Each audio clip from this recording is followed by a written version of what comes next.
really don't return their value. Here's the thing. It really depends on what the market does. If you have players in your league where the pitchers are going $40, but the next tier of pitchers are going in the 30s, you're better off spending the $40 to get that extra bump rather than taking a low-end starting one pitcher in the 30s. If your league doesn't pay a lot for pitching in general, and you can get those guys, as Nick was talking about, paying $15, $20, $24, and you don't have to jump into a high thing and where you can get a nice quantity, then no, you don't want to pay the top. So there's no be-all, end-all answer, really. It's not a cop-out to tell you that there's no one answer and that there's no limit, but it really depends on what everybody else is doing, right? If everybody's paying $40 for a pitcher, you are better off paying the extra $3 for it, right? Again, it's all pricing relative. If you don't and everybody's getting good pitching, well, you're left with no pitching, right? You're going to come up with the ends and the scraps. So, again, you want to pay better relative to everybody else. You want to get a bargain on people, and it really matters what everybody else is doing. So, again, in an auction, you don't have to throw out people at the top. You can throw out people in a different tier, and I recommend doing that.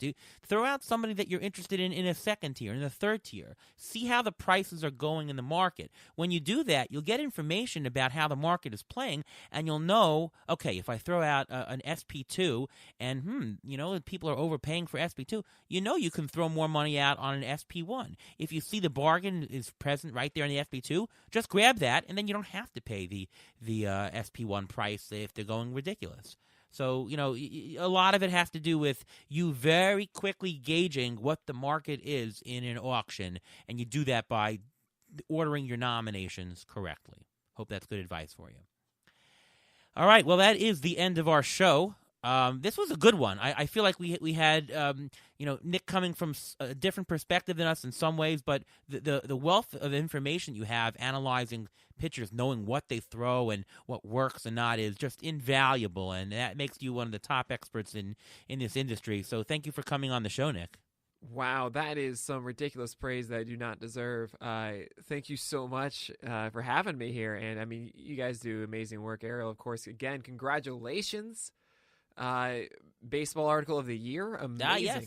Thank you very much. Yes. Really, really well deserved, of course. It's great being here. Hope you enjoy 6.0. I think you will. I know that's my bold prediction for 2021. I think you're going to enjoy Pitcherless 6.0. Yes, definitely. And you can follow Nick on Twitter at Pitcherlist. That makes it pretty convenient, right?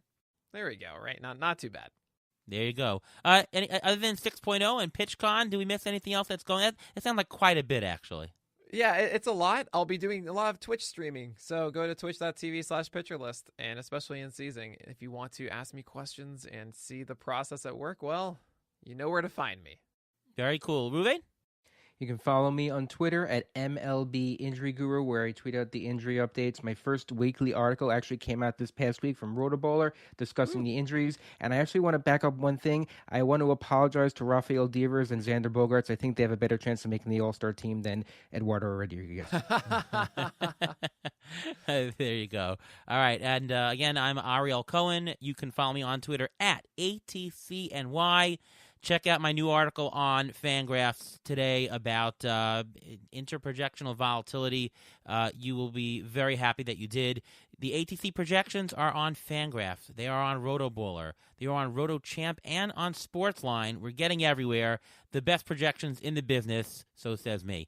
And of course, you can listen to me right here every week on the Beat the Shift podcast. There we go. All right. Once again, many thanks for Nick Pollack from Pitcherlist for joining us on the show, and from all of us here at Beat the Shift. See you soon.